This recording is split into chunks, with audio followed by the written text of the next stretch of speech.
At this Catholic elementary school in Phoenix, Arizona, 11 children contracted childhood leukemia, and 9 of those children died. And in Guilford, Connecticut, 5 brain tumors on a street with only 9 homes.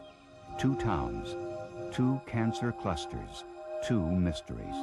The investigation into these 2 neighborhoods answered some questions, but raised many more.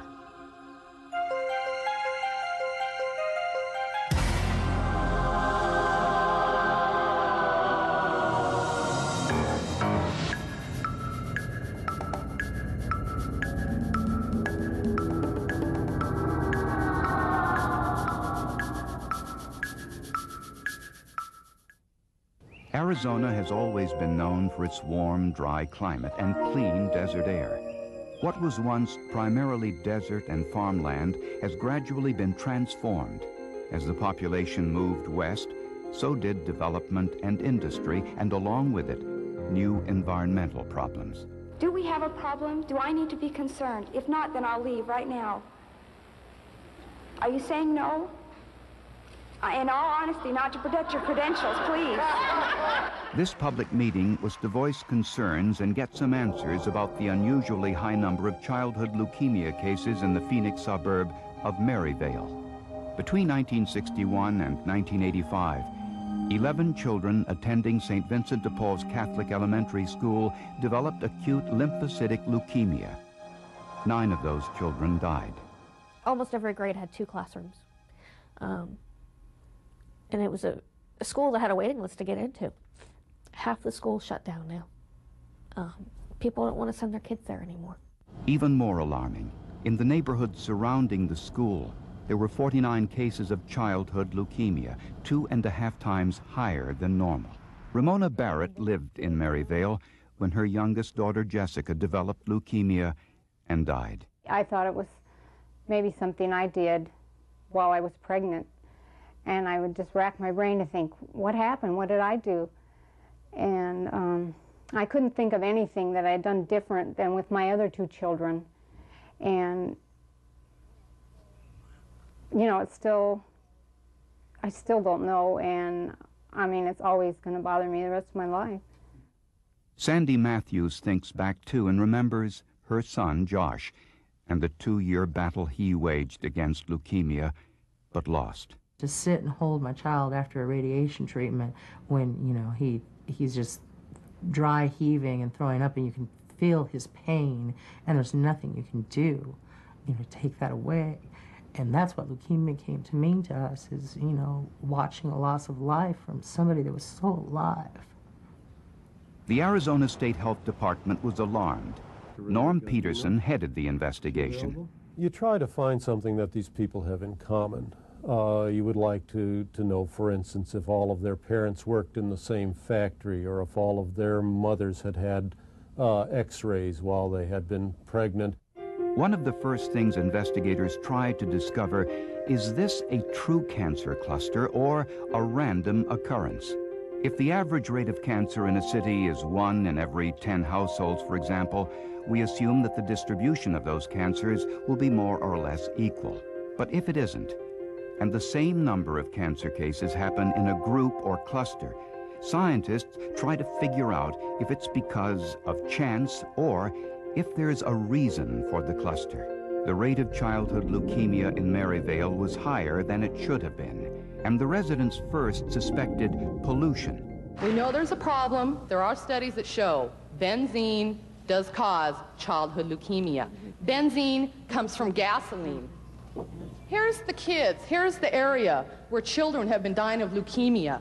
Here's the gas storage facility right here. Do you think it's just coincidence? The tank farm near the cluster site was suspected of leaking benzene into the atmosphere. Benzene has been linked to leukemia, but not to the type found in the Maryvale cancer cluster. Cancer is cancer, whether it's leukemia, whether it's cancer of the brain, cancer of the skin, cancer of the stomach, cancer of the lungs. Cancer is cancer. But researchers say that isn't entirely correct. There are many different kinds of cancer with many different causes. For cancer to develop, 2 things must happen. First, a cell becomes damaged in some way by an inherited defect, or by something like radiation, a virus, or a chemical. Then something has to activate the cell, like the chemicals in cigarette smoke or pollution. The result? Cells which multiply out of control, creating junk piles of abnormal cells called tumors. For reasons that we don't completely understand, childhood leukemias tend to cluster. And there have been many, many leukemia clusters in children described in the literature. But what causes a large number of leukemia cases to cluster in a small neighborhood such as Maryvale? Norm Peterson sent detailed questionnaires to the families of the cancer victims and immediately tested the St. Vincent de Paul School. We immediately went out, did a radiation survey to see that there hadn't been, for instance, some radioactive material incorporated into the structure. They also tested radiation levels in the schoolyard and surrounding neighborhoods to see if electric power lines or a substation might have been involved. Since much of Maryvale had been farmland back in the 60s and routinely sprayed with insecticides, could this have affected the drinking water? Some residents remembered contaminated wells closed by the city a few years earlier. The block I grew up on was right smack in the middle of it. It's, looking back, it's very scary, you know, to think that we lived with this and, you know, why. The citizens of Maryvale wanted answers. Their home values were tumbling, their children dying. What was causing the high rates of childhood leukemia at this Catholic elementary school in Arizona and in the surrounding neighborhood? It was a cancer cluster which took the lives of 32 children and hospitalized 17 others. You wanted to run away, but then you wanted to move, sell out, let's go away, let's go somewhere else. But you have children who have lives, you have jobs, you have a home. You just cannot walk away from everything. This absolute, what I would consider destruction of faith, even with the church. Your children are in a Catholic school. You know, you're a practicing Catholic, you think, wow, you know, well, if nothing else, you know, Bishop O'Brien will stand there and say, well, maybe we better do something. Everywhere we turned, we ran into the same stone wall. It was a rate of cancer more than twice what it should have been, and the residents wanted to know what the state medical detectives were doing about it. My children go to St. Vincent de Paul. It was focused there. Are my children safe to play there, to drink the water? How long is it going to take? I mean, we're scared, especially since we've been there. When state epidemiologists reviewed the test results of St. Vincent de Paul School, they learned some shocking information. The air quality, drinking water, levels of pesticides and radiation were all within state and federal safety levels.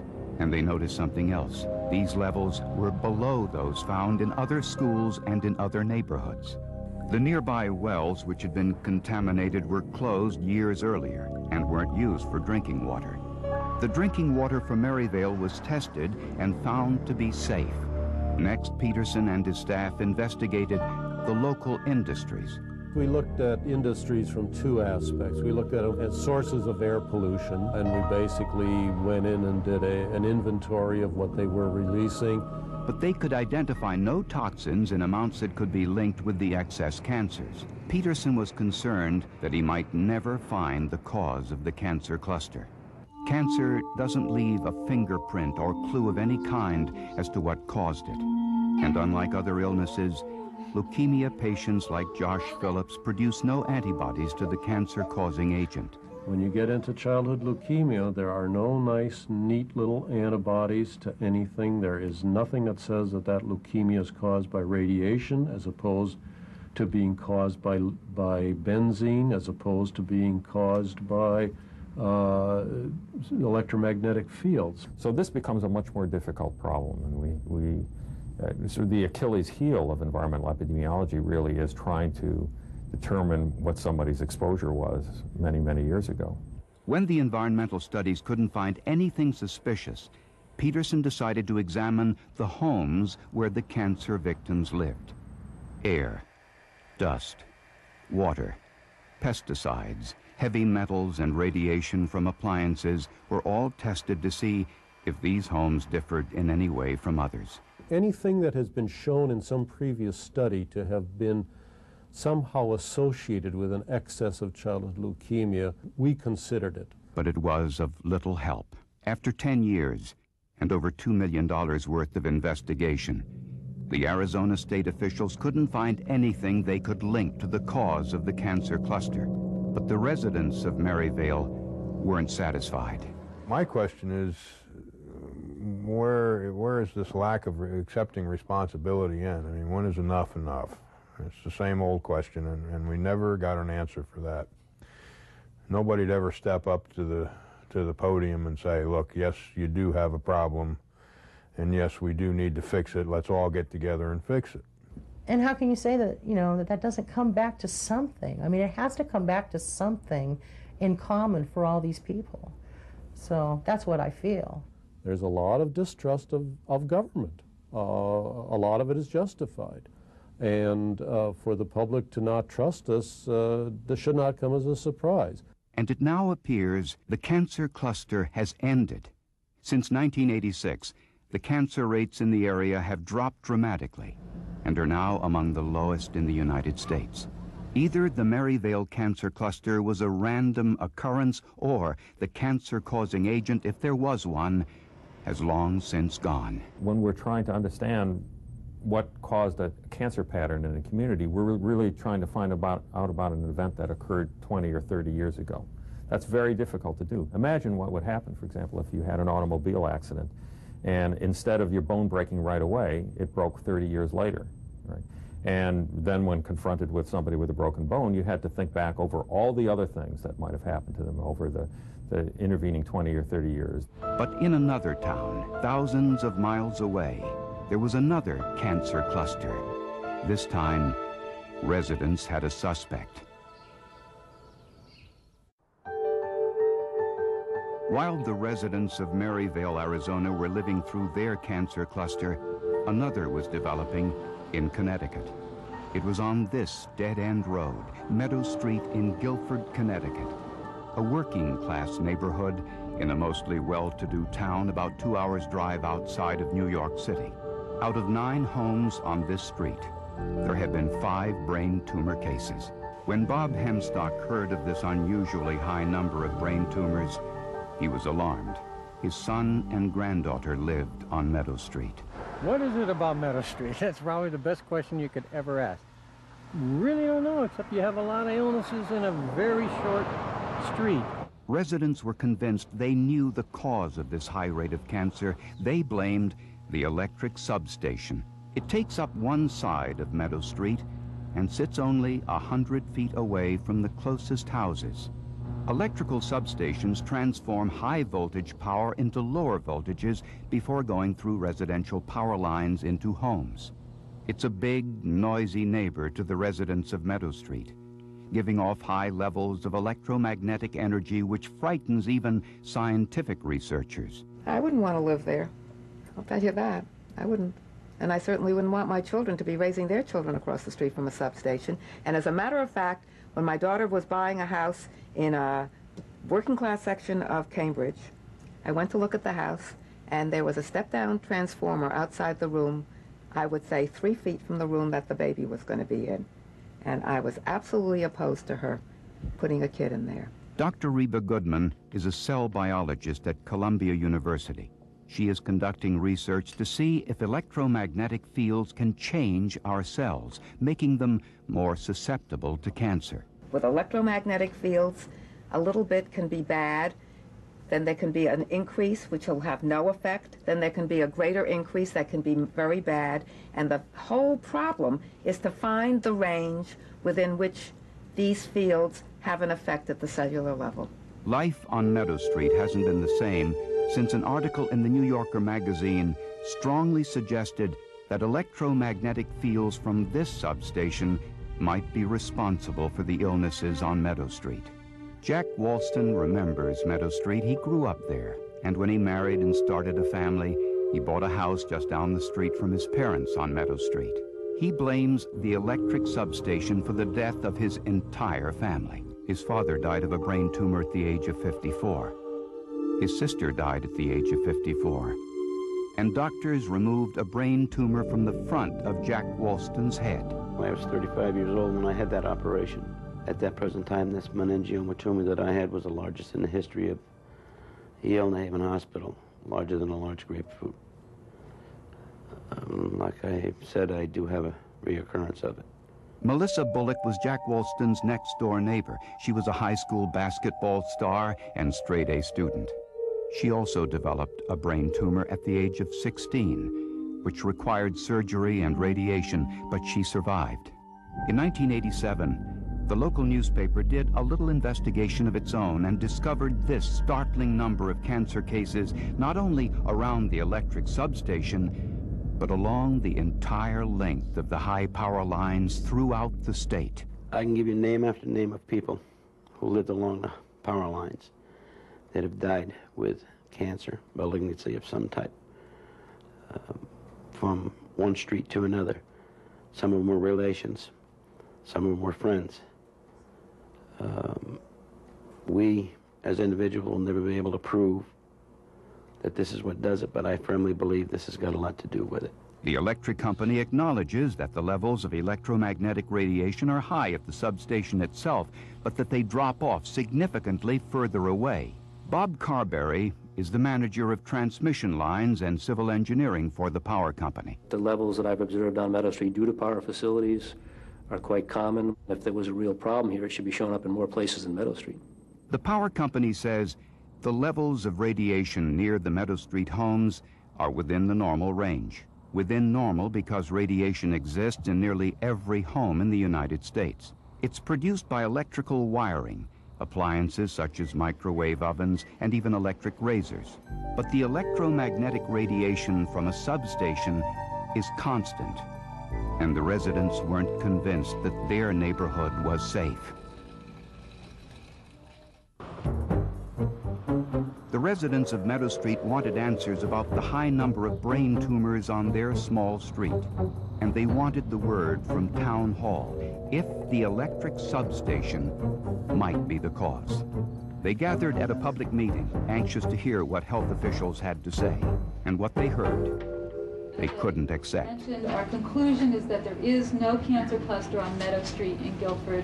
Even though there were 5 brain tumors on a street with only 9 homes, they said since the tumors were different, they didn't qualify as a cancer cluster. 2 of them were benign, so-called tumors, and those were meningiomas that have many known risk factors or associations, and electric and magnetic fields is not one of them. But one of the brain tumor cases, the one discovered in Melissa Bullock, has been linked to electromagnetic fields. I defy any one of them to change places with those people on Meadow Street and bring their family there.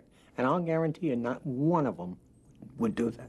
Researchers have found modestly higher rates of cancer, including leukemia and brain cancer, among workers who are exposed to electromagnetic fields in their jobs. One study found that welders have significantly higher rates of cancer because of their exposure to radiation. There's been some extremely good epidemiology done, and in fact, there's more epidemiological evidence for the relationship between cancer and magnetic fields today than there was when we accepted the relationship between asbestos and cancer back in 1949. But other studies have been inconclusive. One reason why this is a controversial area and why many scientists have refused to accept the epidemiological evidence is because there is no obvious biological mechanism whereby magnetic fields can cause cancer. There is some evidence to suggest that it's not the level of electromagnetic radiation one is exposed to, but the number of times an individual passes through the field. People are exposed intermittently. They go in and out of fields for different lengths of time, and laboratory data has shown that these kinds can have a synergistic effect. But the fact is that until we understand how these things affect cells, we're just not going to know. Scientists may be getting closer to understanding a possible link between magnetic fields and cancer. Dr. Goodman has been studying the effects of electromagnetic fields for more than 15 years at Columbia University. We don't know whether electromagnetic fields cause cancer. The most likely thing that they do is that they may promote cancer.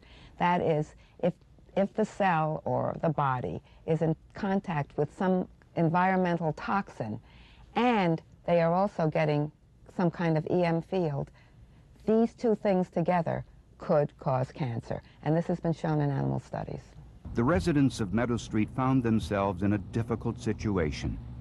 Local health officials never said magnetic fields didn't cause cancer. All they can say is it hasn't been proven. Our conclusions as a Department of Public Health were that we didn't see a cluster of cases that could be identified as from a common cause. But by the other same token, we couldn't say that they couldn't be related to electromagnetic fields or the electrical substation. It's my personal belief that when a biological mechanism is established, that there will be a very rapid conversion of the doubters of this effect. Right now, this is a controversial area. I think that in 5 years we'll know what this is all about. I'm very hopeful. But the scientists' opinions don't mean much to someone like Jack Walston, a man whose family and friends were ravaged by cancer. He already has his answer. In my opinion, I do believe the electromagnetic fields, low-level radiation, has a lot to do with it. There was a lot of illnesses on this particular street and the surrounding streets. And when there are 5 brain tumors on a street with only 9 homes, it's difficult for residents to accept that it's merely a coincidence. I felt as though there's too much that the average public doesn't know. And I wanted to get that word out that there was possibly an animal out there that was killing them and their kids and their family. I don't feel it's a natural thing for the cases in as many homes as there was, and I never will feel as though it's a natural thing. 2 cities, 2 cancer sites, and 2 unsolved medical mysteries. Public health officials can offer few answers for the residents of Meadow Street and Maryvale, Arizona. And with the lack of definitive information, the result is usually fear and anger. Over the past 22 years, the CDC has investigated over 108 cancer clusters throughout the United States and around the world. It's the premier medical investigative agency in the world. And it has never been able to find the cause for a single cancer cluster. Not one.